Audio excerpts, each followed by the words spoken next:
तुम्ही गुरु केला का? गुरु केला ना? चंद्र तेथे चंद्रिका, शंभू तेथे अंबिका, तेथे कटक, सौंदर्य तेथे स्वैरिका, गुरु तेथे ज्ञान, आत्मदर्शन. कसा असावा? कसा असावा? आहो त्या थांबा महाराज, गडबड करू नका. नाही नाही, माणसानं गुरु करत असताना चांगला धष्टपुष्ट असंच गुरु करावं का? असं माणसानं सामाजिक व्यंगावर जायचं नाही, कारण आपल्याला गुरुकडून ज्ञान घ्यायचं आहे. ज्यावेळी एकलव्याने द्रोणाचार्याकडून ज्ञान घेत असताना ते ज्ञान घेतलं, मूर्ती, आणि त्या मूर्तीला चिखलाची मूर्ती तयार केली आणि त्या मूर्तीच्या समोर बसून गुरुची आराधना केली. ज्ञानेश्वर माऊली म्हणतात, मी म्हणत नाही, कारण जे जे आपण अशी खावे सोडावे, गुरु तेथे ज्ञान. गुरुचं ज्ञान मिळाल्याच्या नंतरच माणसाला हे समाधान मिळत असतं. मी म्हणत नाही, गुरु पाहत असताना कधी महाराज म्हणले असतील, पाणी पिओ छान के गुरु करो पहिचान के, तर आपल्याला ज्ञान देणारा गुरु आध्यात्मिक असो की जीवन जगण्याचं ज्ञान असो, आणि ते ज्ञान देण्याचं काम जे करते त्याला गुरु मानत असतो. मग ते गुरु एका हातानं लंगा पांगळा असेल तरी चालत, पायानं लंगडा असेल तरी चालत, पण त्या माणसाकर दुसऱ्या माणसाला जीवन जगण्याचं सामर्थ्य देण्याचं ज्यांच्यामध्ये कर्तृत्व आहे असा गुरु असला पाहिजे.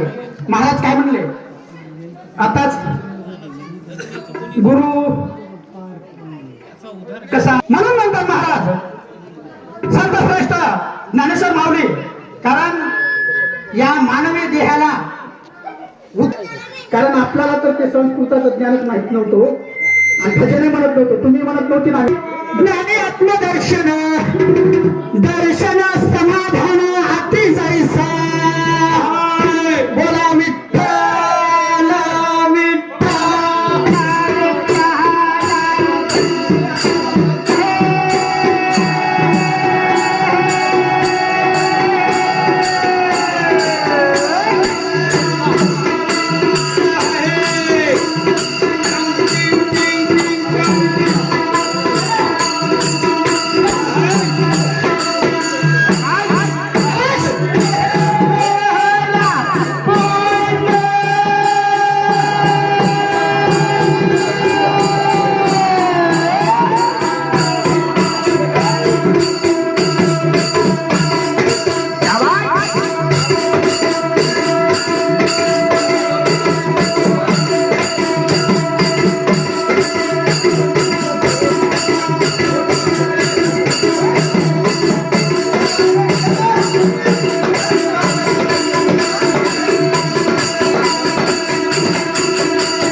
निरंजन महाराज डोंगरगावकर, त्याला वाटलं मी गुरु म्हणालो ना, नाही तर काय म्हणून त्यांनी गुरुचं महत्व सांगितलं. त्याबद्दल किती दिले? 100 दिले ना. 100 रुपयाची भेट आलेल्या भेटीला आमचा हनुमान भाई भजनी म्हणून त्यांचा अत्यंत ऋण महाराज. आमचे गुरु बांधव बंडू पाटील, आनंदरावजी भावकी आमची आणि यायची भावकी माझा काका, यांच्याकडून 100 रुपयाची भेट आलेल्या भेटीबद्दल आमचा हनुमान भाई भजनी मंडळ यांचा अत्यंत ऋण.